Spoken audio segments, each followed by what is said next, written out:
सुप्रभात प्यारे बच्चों। कक्षा +1 का पोल साइंस का हमारा नया अध्याय शुरू करने जा रहे हैं। भाग 1 का चुनाव और प्रतिनिधित्व प्रणाली, इसके बारे में हम विस्तार पूर्वक चर्चा करेंगे। चुनाव और प्रतिनिधित्व क्या है, इसके बारे में हम विस्तार पूर्वक से इस अध्याय में जानेंगे और पढ़ेंगे। सबसे पहले इसका परिचय। क्या आपने कभी शतरंज खेला है? यदि उसमें काला घोड़ा बाईं, काला घोड़ा ढाई घर चलने की बजाय सीधा चलने लगे तो क्या होगा? यानी ये एक खेल के बारे में बताया गया है। क्या होगा? प्रत्येक खेल में हमें कुछ नियमों का पालन करना पड़ता है। उन नियमों को बदल दिया जाए, खेल का परिणाम भी बदल जाएगा। इसी तरह प्रत्येक खेल में एक निष्पक्ष एम्पायर होना चाहिए, जिसमें निर्णयों को सभी खिलाड़ी स्वीकार कर लें।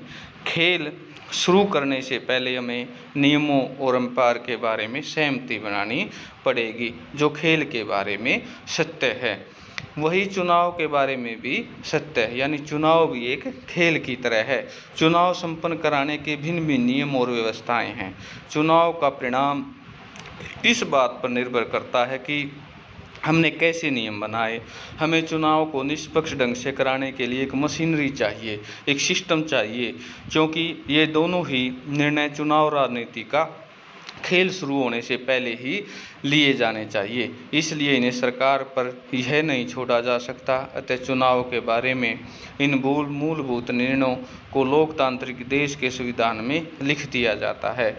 इस अध्याय में हम चुनाव और प्रतिनिधित्व के बारे में संवैधानिक प्रावधानों का अध्ययन करेंगे। अपने संविधान में जिस चुनाव पद्धति को स्वीकार किया गया है, हम उसके महत्व में चुनाव कराने की निष्पक्ष मशीनरी से संबंधित संवैधानिक प्रावधानों के आशय पर प्रकाश डालेंगे। इस संबंध में संविधान के प्रावधानों को संशोधित करने के लिए जो सुझाव दिए गए हैं, हम उन्हें भी देखेंगे। इस अध्याय में पढ़ने से आपको निम्नलिखित बातों का पता चलेगा। नंबर 1, चुनाव में की विभिन्न विधियाँ। अपने देश में चुनाव व्यवस्था की विशेषताएं, स्वतंत्र और निष्पक्ष चुनाव कराने के प्रावधानों का महत्व और चुनाव सुधार में होने के लिए बहस। अब सबसे महत्वपूर्ण जो हमारा पॉइंट बनता है, हमारा देश दुनिया के सब देशों में सबसे बड़ी लोकतांत्रिक इकाई है और लोकतंत्र का महत्व होता है जनता का, जनता के लिए, जनता द्वारा चुनी गई सरकार। तो यहाँ पर वोट का बड़ा अहम रोल बन जाता है और उसको इतने बड़े विशाल देश में निष्पक्ष तरीके से बिना हिंसा के, बिना किसी किस्म का सिस्टम को फैल हुए चुनाव कराना बहुत बड़ा कार्य होता है।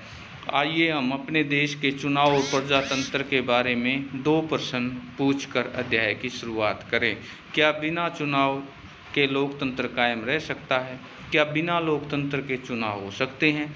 पिछली कक्षा में हमने कुछ भी पढ़ा, अब उसके उदाहरणों का प्रयोग करते हुए हमें इन प्रश्नों की पर चर्चा करनी चाहिए। पहला प्रश्न हमें अपने बड़े लोकतंत्र में चुनाव की आवश्यकता के बारे में याद दिलाना है। कोई भी निर्णय लेने में सभी नागरिक प्रत्यक्ष रूप से भाग नहीं ले सकते, अतः लोग अपने प्रतिनिधियों को चुनते हैं और इसलिए चुनाव महत्वपूर्ण हो जाता है। हम जब भी भारतीय लोकतंत्र के बारे में सोचते हैं तो सहज ही हमारा ध्यान पिछले चुनाव पर चला जाता है। आज चुनाव पूरी लोकतांत्रिक प्रक्रिया में जाने पहचाने प्रतीक हो गए हैं। हम प्राय प्रत्यक्ष और अप्रत्यक्ष लोकतंत्र में अंतर करते हैं। प्रत्यक्ष लोकतंत्र में नागरिक रोजमर्रा के फैसलों और सरकार चलाने में सीधे भाग लेते हैं। प्राचीन चुनाव में नगर राज्य प्रत्यक्ष लोकतंत्र के उदाहरण माने जाते हैं। अनेक लोगों की स्थानीय सरकारें, खास तौर से ग्राम सभाएं, प्रत्यक्ष राजतंत्र के निकटतम उदाहरण है। लेकिन जब लाखों और करोड़ों लोगों को निर्णय लेना हो तो हम इस प्रकार के प्रत्यक्ष लोकतंत्र को व्यवहार में नहीं लाया जा सकता। इसलिए जनता के शासन का अर्थ है सामान्यतः जनता के प्रतिनिधियों द्वारा चलने वाले शासन से है। ऐसी व्यवस्था में नागरिक अपने प्रतिनिधियों को चुनने में, देश के शासन प्रशासन में चलाने में सक्रिय रूप से भाग लेते हैं। इस प्रक्रिया में चुनने की विधि चुनाव का निर्वाचन कहते हैं। सीमित भूमिका में इन नीतियों के निर्माण में कुछ सक्रिय रूप से सम्मिलित नहीं होते। नागरिक और अप्रत्यक्ष रूप से अपने निर्वाचन के प्रतिनिधियों माध्यम से सम्मिलित होते हैं। जिस व्याख्या से सभी प्रमुख निर्वाचन प्रतिनिधियों माध्यम लिए जाते हैं, उन्हें प्रतिनिधियों द्वारा निर्वाचन तरीका महत्वपूर्ण हो जाता है। और दूसरा प्रश्न हमें इस बात की याद दिलाता है कि सभी चुनाव लोकतांत्रिक नहीं होते। बहुत सारे गैर लोकतांत्रिक देशों में चुनाव साबित करने के लिए बहुत आतुर रहते हैं। इसलिए इसके लिए चुनाव में ऐसे ढंग से कराते हैं कि उन्हें शासन के से कोई खतरा न हो। क्या कुछ ऐसे गैर लोकतांत्रिक चुनाव में उदाहरण दे सकते हैं? आपकी राय में कौन सी बात इस लोकतांत्रिक चुनाव में गैर लोकतांत्रिक चुनाव को अलग करती है? किसी देश के चुनाव में लोकतांत्रिक ढंग से संपन्न करना सुनिश्चित करने के लिए क्या करना चाहिए? इसी बिंदु पर संविधान में महत्वपूर्ण भूमिका है। एक लोकतांत्रिक देश संविधान चुनाव में कुछ मूलभूत नियम बनाता है और इस संबंध में विस्तृत नियमों का प्रयोग विधायिका पर छोड़ देता है। ये नियम इस प्रकार से हैं: कौन मत देने के लिए योग्य है, कौन चुनाव लड़ने के लिए योग्य है, कौन चुनाव की देखरेख करेगा, मतदाता अपना प्रतिनिधि कैसे चुनेंगे और मतगणना कैसे होगी, चुनाव कैसे करवाने हैं। अन्य लोकतांत्रिक संविधानों की भांति संविधान के इन सभी प्रश्नों के उत्तर देता है। आप देखें कि पहले 3 प्रश्नों में लक्ष्य एक स्वतंत्र निष्पक्ष चुनाव और लोकतांत्रिक चुनाव कहा जाता है, तो ये प्रश्न हल होते हैं।